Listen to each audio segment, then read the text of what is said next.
আসসালামু আলাইকুম রহমতুল্লাহ।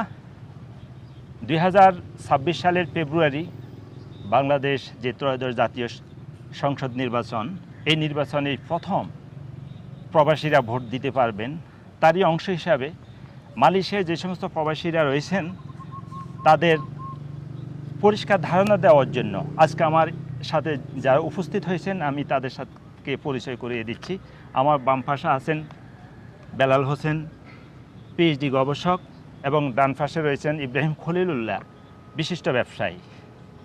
তা আমি সর্বপ্রথম বেলাল হোসেনের কাছে জানতে চাইব কিভাবে প্রবাসীরা সহজভাবে ভোট দিবেন, সেই বিষয়টি আমি জানব।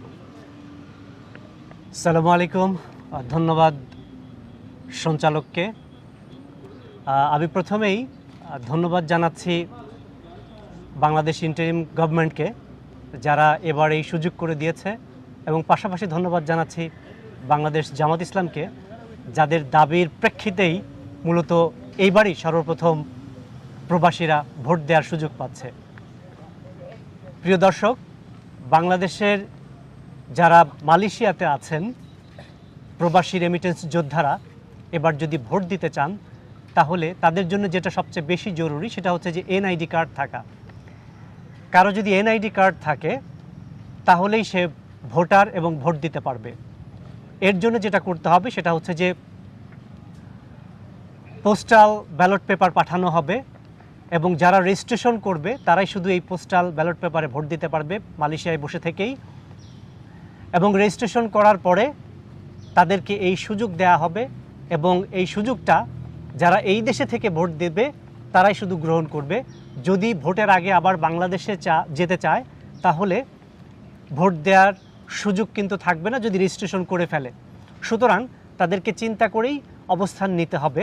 যদি এই দেশে ভোট দিতে চায় তাহলে রেজিস্ট্রেশন করতে হবে, আর যদি বাংলাদেশে গিয়ে ভোট দিতে চায় তাহলে সেক্ষেত্রে রেজিস্ট্রেশন করার দরকার নেই, সরাসরি সেই দেশে গিয়ে ভোট দিতে পারবে। সুতরাং মেইন যেটা থাকা দরকার সেটা হচ্ছে এনআইডি কার্ড। এনআইডি কার্ড থাকলেই ভোট দিতে পারছে সহজেই। ধন্যবাদ। ধন্যবাদ বেলাল হোসেনকে। দর্শক, মালয়েশিয়ান হাই কমিশন অনেকগুলো ইনিশিয়েটিভ নিয়েছেন কীভাবে সহজীকরণ করা এবং যেন প্রবাসীরা সুন্দরভাবে সহজভাবে ভোট দিতে পারেন। আমরা আশা করছি এখনও হাতে 5 মাস, খুব সহসা আরও সহজ কিছু ওয়ে বের হবে, এবং এই বিষয়গুলো আমরা জানবো। আমাদের মাঝে উপস্থিত আছেন ইব্রাহিম খলিলুল্লাহ, বিশিষ্ট ব্যবসায়ী। তার কাছ থেকে জানবো যে আমরা কবে নাগাদ রেজিস্ট্রেশন করতে পারবো, এবং এই রেজিস্ট্রেশন ছাড়া যাদের এনআইডি কার্ড নেই তাদের প্রসিডিউরগুলো কী হবে। জি, ধন্যবাদ সম্মানিত সঞ্চালককে। উনি যে দুইটা প্রশ্ন করেছেন খুবই লজিক প্রশ্ন করেছেন, সাম্প্রতিক প্রশ্ন করেছেন। এই প্রশ্নগুলো আমার পূর্ববর্তী যিনি ভাই আছেন উনি অনেকগুলো কথা বলে গেছেন, ওনার সাথে আমি সংযুক্ত করে যে কথা বলতে চাই। রেজিস্ট্রেশন যে কথাটা বলছেন, এই রেজিস্ট্রেশনটা সম্ভবত আমরা নভেম্বরের শুরু থেকে আমরা আমাদের প্রবাসী ভাই থেকে কনফার্ম করতে পারবো। সেকেন্ড যে বিষয়টা, আমরা যারা প্রবাসে আছি কিন্তু আমাদের এনআইডি কার্ড নেই, কিংবা আমরা ভোটার হয়নি, দেশেও হয়নি, এখানে এসেও হয়নি, তাদের জন্য আপনাদের প্রতি আমাদের যে বার্তা কিংবা পরামর্শ সেটা হচ্ছে আপনাদের এখন থেকে ভোটার আইডি কার্ড কিংবা এনআইডি করার জন্য প্রিপারেশন নিতে হবে। প্রিপারেশনের সিস্টেমটা কীরকম সেটা হচ্ছে আমাদের নির্বাচন কমিশন যেটাকে সবচেয়ে বেশি গুরুত্ব দিচ্ছে সেটা হচ্ছে আপনার সার্টিফিকেট। আপনার যদি এসএসসি কিংবা দাখিলের সার্টিফিকেট থাকে এটা আপনার স্ট্রং উইটনেস।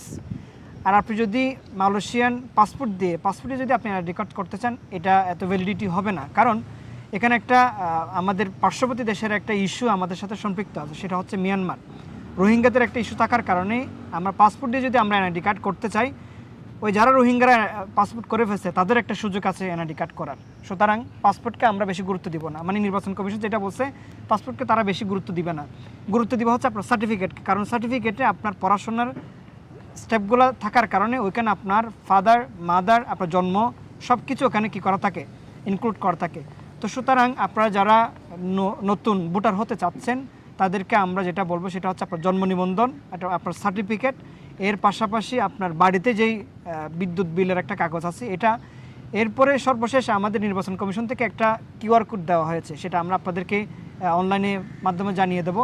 ওই কিউআর কোডে ঢুকলে, স্ক্যান করে ঢুকলে ওখানে সবগুলো আপনার ফর্ম চলে আসবে।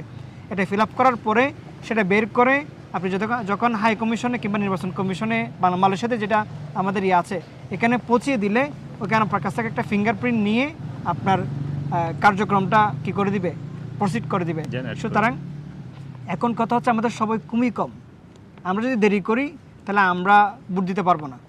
তা আমাদের এই কম সময়ের মধ্যে সর্বোচ্চ সময় আর 5 মাস আছে, ইন দ্য মিন টাইম যদি আমরা আমাদের কাজগুলো সেরে ফেলতে পারি তাহলে এখানে এনআইডি কার্ডের বিষয়টা আপনাদেরকে বলার কারণ হচ্ছে একজন প্রবাসী সে যে বাংলাদেশি এটার প্রমাণ হচ্ছে এনআইডি দিয়ে, পাসপোর্ট দিয়ে নয়।